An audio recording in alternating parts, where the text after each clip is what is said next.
Baiklah, saya akan menjelaskan proyek aplikasi data jemaat yang sudah kami rancang di Microsoft Project. Proyek aplikasi data jemaat ini sesuai dengan modul WBS yang sebelumnya sudah kami rancang sebelumnya.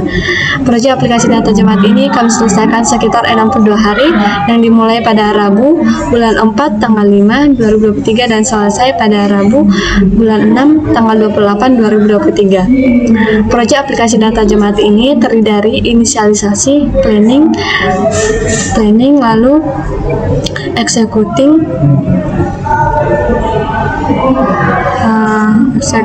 dan monitoring dan controlling data jemaat, lalu yang terakhir yaitu closing.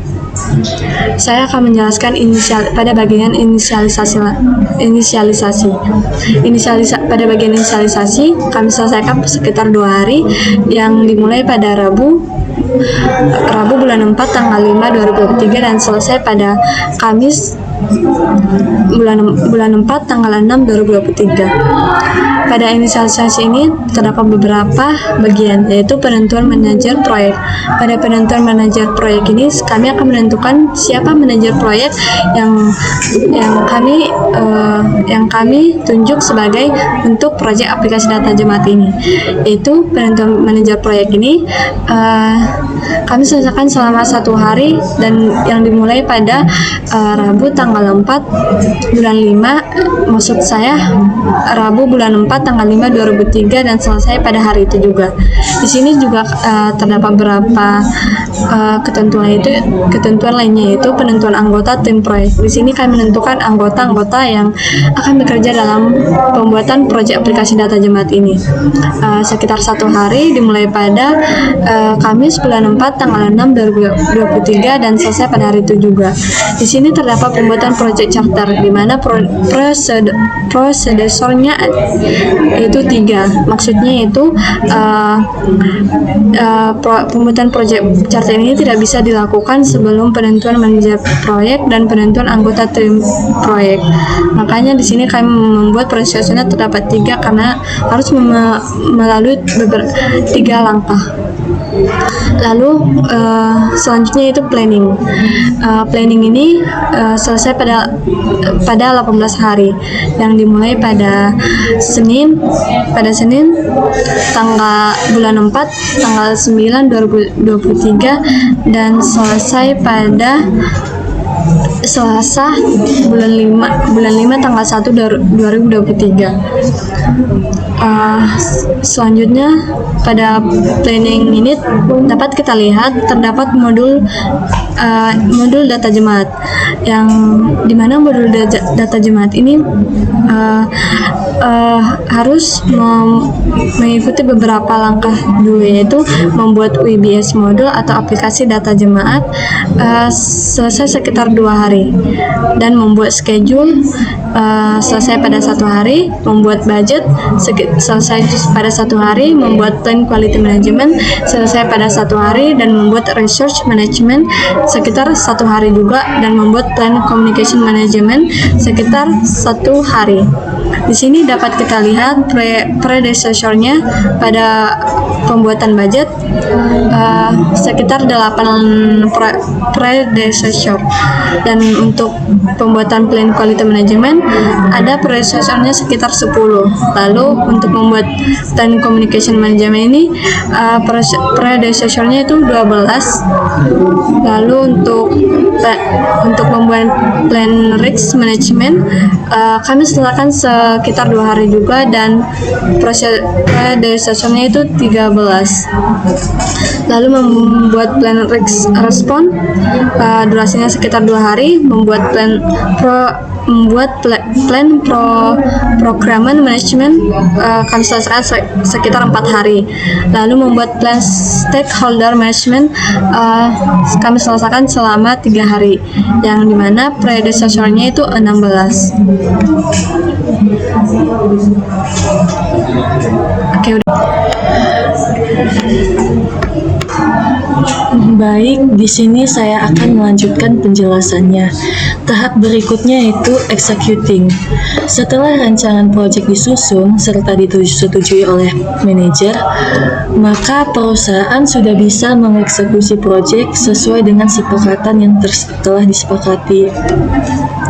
Pada bagian executing ini terdapat modul data jemaat, di mana di situ ada manage project team, ada manage communication, lalu ada pengumpulan data yang terdiri dari wawancara, observasi, dokumentasi, lalu ada analisa dan pemodelan data yang terdiri dari estimasi dengan use case, estimasi dengan activity diagram. Di sini kelompok kami sudah membuat dan merancang bagaimana use case dan activity diagram pada data jemaat.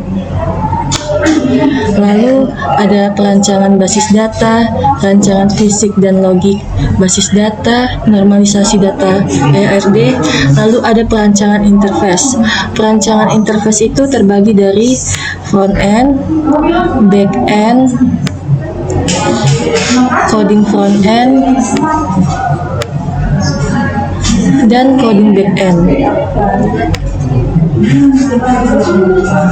Lalu pada tahap berikutnya ada monitoring and controlling data jemaat. Monitoring itu dilakukan untuk memantau setiap kegiatan operasional secara berkala. Di monitoring and controlling data jemaat ini terdiri dari monitor and control project work, perform integrated change control, validate scope, control schedule, control cost, control quality, control communication, control risk, control procurement, control stakeholder engagement. Dan setelah selesai tahap ini, kita masuk ke tahap closing, di mana closing ini merupakan tahap terakhir, yaitu penutupan. Artinya setelah tujuan project, kenapa ketawa ke? Oke, selanjutnya kita akan melihat report dari chart ini dengan mengklik cost. Terus kita klik lagi ke tax cost overview. Nah, di sini telah ditampilkan dari tax cost overview-nya, yaitu ada cost status dan cost distribution. Di sini saya akan menjelaskan untuk cost status. Nah, di sini terdapat dua warna, yaitu warna biru dan warna kuning. Pada warna biru ini menjelaskan bahwa terdapat dana yang digunakan dalam pembuatan proyek ini.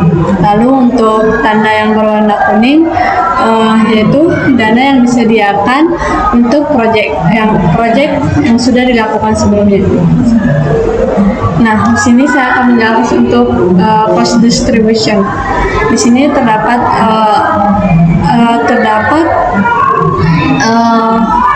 diagram yang menandakan biru, yaitu terdapat dana yang disediakan untuk proyek ini sekitar 635 rupiah. Dan untuk status on schedule-nya terdapat dan yaitu dana yang digunakan dalam pembuatan proyek ini sekitar 365.000 rupiah. Baiklah. Untuk cost detailnya dapat kita lihat di bawah ini, yaitu untuk proyek aplikasi data jemaat ini terdapat 5 cost, actual cost, remaining cost, baseline cost, dan cost variance. Ini sudah diatur oleh Microsoft Project yang sudah otomatis kita masukkan dan kita lihat hasilnya di Microsoft Project ini. Baiklah, sekian hasil presentasi kami. Jika ada kesalahan kata atau ucapan, kami mohon maaf. Baik kurangnya, kami mohon maaf. Terima kasih. Oke, anjay. Baiklah, tahap terakhir adalah closing. Closing merupakan tahap penutupan. Artinya, setelah tujuan proyek telah terrealisasi, maka penggunaan sumber daya akan dihentikan.